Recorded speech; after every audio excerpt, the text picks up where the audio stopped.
Hey everyone, Liam from Solitude here. Thanks for coming back to watch another video of mine about Australian music. And this time around, I'm going to be talking about my top 20 greatest Australian guitarists of all time. Okay, so you know these countdowns that I do. I've made a fair few of them. I'm doing my best to make an objective list. Now, I know that's really tricky to get right because everyone's opinion is different. But hey, I'm trying to get as close to possible as that objective list. So it's going to cause plenty of discussion in the comments. Make sure you put your opinions down there and say, hey, I think you missed this guy, or hey, you put this one too high or too low, whatever. Put them in the comments. So guitarists, well, let me just say a few things before I get into the countdown. Now, if you've seen some of my old videos, you'd know that I play the guitar because I have guitars sitting behind me in my old setup. Had to kind of move some stuff around my house recently, so I've got this setup now. But I do know a little bit about guitar. So I've been playing since I was a kid. I play a bit of guitar in bands, and I love the guitar. It's definitely my favorite instrument. Now, I would not put myself in the same stratosphere as all these guys that I'm going to put in my top 20 list. I am nowhere near as good as any of them. I'm a very average guitarist at best, but I do enjoy the guitar, and I know what makes a good guitarist. And another big aspect of who's going to be in this list is visibility. We're going to need to know who these guitarists are. So you may know a great guitarist from your local band in Melbourne in that, kind of like metal niche or whatever, who's amazing at scales and soloing. But if, we all don't know who this guy is, then how can I put them in my top 20 list? So, these are people who are going to be like collectively known in the music zeitgeist in Australia for me to put them in. So a few factors I'm going to take into account as to what makes someone a good guitarist is obviously skill, proficiency, how well they play with feel, how iconic their sound is, how unique they are, those sorts of factors. So I'm going to be taking all of those into account and kind of coming up with what an objective top 20 Australian guitarist list is, and I'm going to deliver it to you right now. So for 20 to 11, I'm just going to rattle some names off, and then I'm going to get into the nitty gritty on my 10 to 1. In number 20, I've gone with Carnival guitarist Drew Goddard. Number 19 is Brad Shepard from the Hoodoo Gurus. Number 18 is Roland S. Howard from The Birthday Party. Number 17 is Ed Cooper from The Saints. Number 16 is Paul Dempsey from Something for Kate. Number 15 is Keith Urban, the solo musician and country artist. Number 14 is Kim Salmon from The Scientists. Number 13 is Mark Lizotte, or commonly known as Diesel. Number 12 is Gareth Lydiard from The Drones. And number 11 is Malcolm Young from AC/DC. Now I'm going to do my thing on my 10 to 1 here, where I give you some little hints as to who I'm talking about, and it's up to you to try and work it out while I give you some of these little anecdotes about these great guitarists. So number 10 is a guy who came onto the scene as a teenager. He was very young, and his guitar skills were not amazing as a teenager, but over time he developed them and he became an incredible guitarist. And I think that his guitar work was and still is incredibly underrated.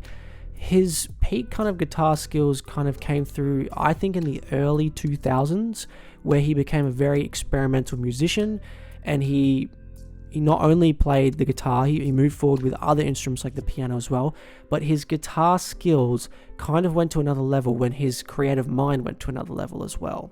And he's known to be involved in the kind of like grunge community initially, and then the kind of like art rock community as well.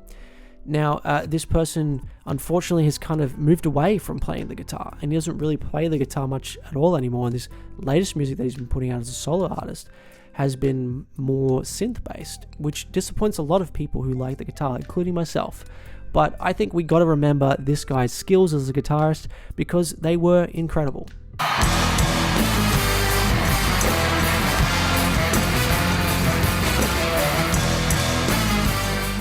Alrighty, number 9. It's actually a classical guitarist here. Now, this guy is probably not well known amongst the people watching this video, I would imagine, but he is extremely well known in the classical guitar community. He's actually probably recognized as one of the best in the world. His name is kind of interesting because he shares it with another very famous musician who's not Australian and is not a guitarist. But I think sometimes he kind of flies under the limelight because of that, because people are mistaking him for someone else. But his classical guitar skills are immaculate. and he's clearly the best classical guitarist to ever come out of Australia.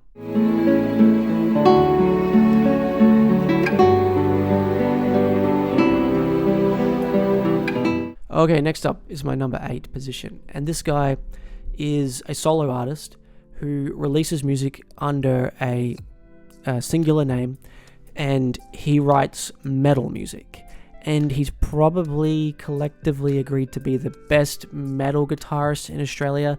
Now, I know I could be pissing off some metalheads by saying that, but I'm just going off of my knowledge. I'm not a big metalhead myself, but when you kind of look up Australian guitarists, this guy often pops up. He's got his kind of like metal looking guitars with like kind of like sharp edges. He does all that crazy sort of metal stuff and those little scales and all that. It's personally not my thing on the guitar, but mad respects for this guy for being so good at that metal thing.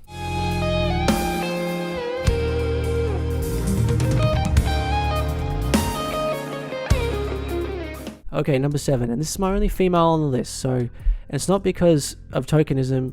She actually deserves to be on there. She's a very well-known Australian guitarist for a couple of reasons. 1, because she's very good at guitar. 2, because she actually became the guitarist for Michael Jackson at one point. She was playing live with Michael Jackson. Now, if that's not the best visibility you can get as a guitarist, over the last 20 to 30 years, I don't know what is, because that guy obviously was one of the biggest musicians of all time. And if you're the biggest musician of all time, you're going to be picking someone who's pretty good at guitar. So, she's got to be somewhat good if she's getting picked for Michael Jackson. She also did put out some solo music herself where she was also singing. To be honest, I didn't think her singing was that good from memory. But yeah, she did put some of her like little guitar work in there, and it was pretty cool if you like that kind of, classic rock guitar soloing. She's really good at it.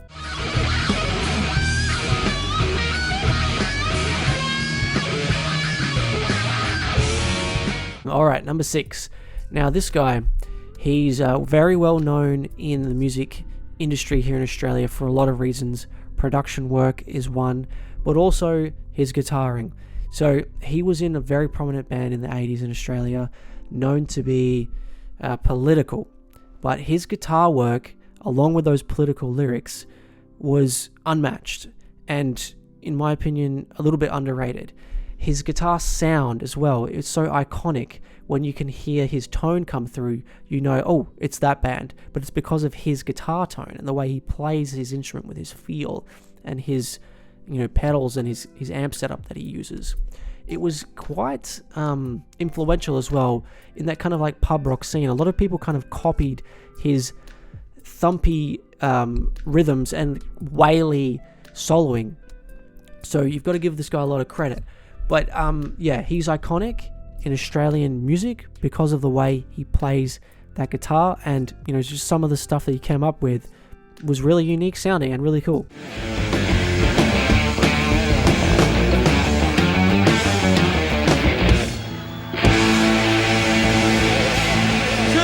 Okay, number 5. This guy is most proficient on an acoustic guitar, usually something with open tuning and sometimes with like 12 strings.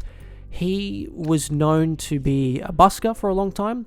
He played a lot of like kind of handy tapping stuff for a while there, but then he really honed his game when he started making commercial music, and he really thrived in that kind of early 2000s folk rock pop stuff that was really big in Australia and also all around the world. He was probably our biggest in that genre here in Australia. And, his guitar work was at the forefront. Some of the solos in his songs were also really great. So it wasn't just like the tapping that he was good at. But he also plays with, great feel. He's got an iconic sort of sound that's himself. He's got good personality on the instrument. Yeah, he's got to be in the top 10 in my opinion.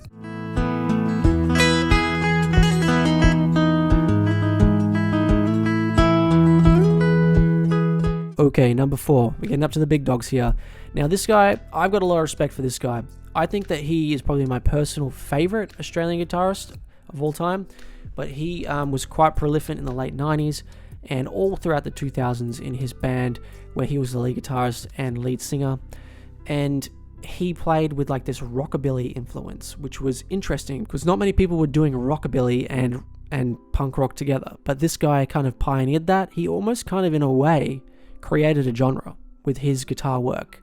And it spawned a lot of kind of like copycats. So you've got to give him mad credit for that. But this guy is, technically profound on the guitar. His solo wing on the guitar is incredible. Some of his songs where he's just smashing out those guitar solos in the in the actual recordings are great, but also seeing him live do it, man, he is good. He is just so good at it. He plays with a lot of feel. He's very versatile as well. He can play like any genre and he can just make it work. He's so good at it. So yeah, this guy's up there.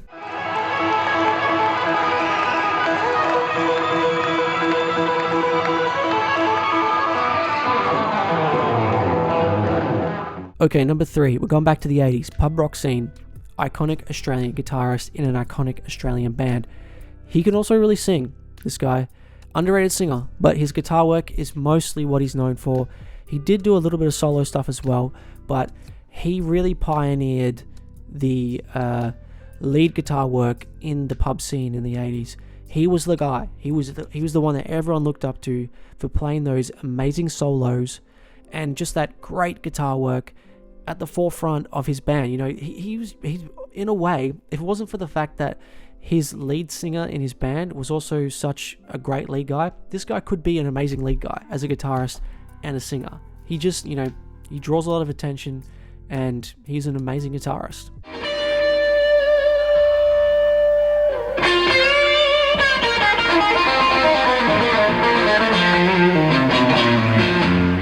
Alright, number 2. Now we've got to have this guy up there because he's big in the guitar community. Now I guess what I mean by that is, like guitar nerds, they've got their favorites. And, there's some guys out there that, are like big on YouTube, big on the internet of playing songs on guitar that they've either written or they like arrange versions of famous songs that they then play on the guitar. Well, he kind of does that a little bit.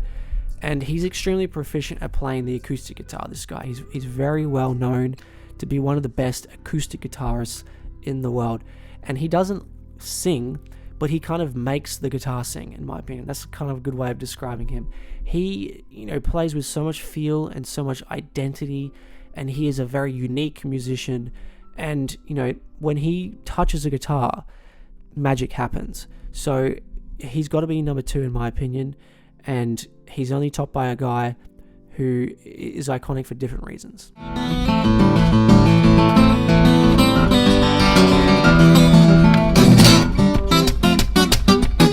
So my number 1 Australian guitarist, and he's a great guitarist, this guy, but I think it comes down to visibility again, and he's obviously the most visible Australian guitarist of all time. So he's well known for being in one of, if not the biggest Australian rock bands of all time, one of, if not the biggest rock bands in the world of all time. He has an iconic look.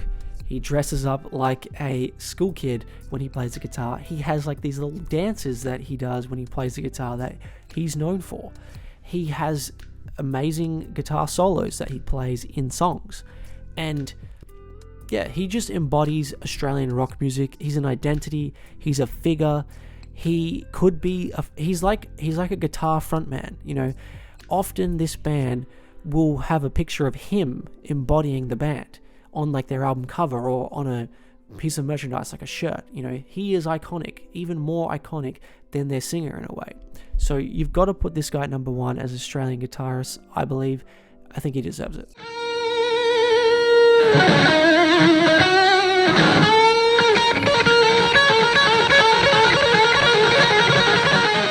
Thanks for checking out this video, everyone. How do you think I went? This is my top 20 Australian guitarists of all time. Did you think that I missed any? Feel free to comment on any that you thought I got too high or too low. Thanks for watching. Come back next time. More stuff about Australian music coming soon. Bye.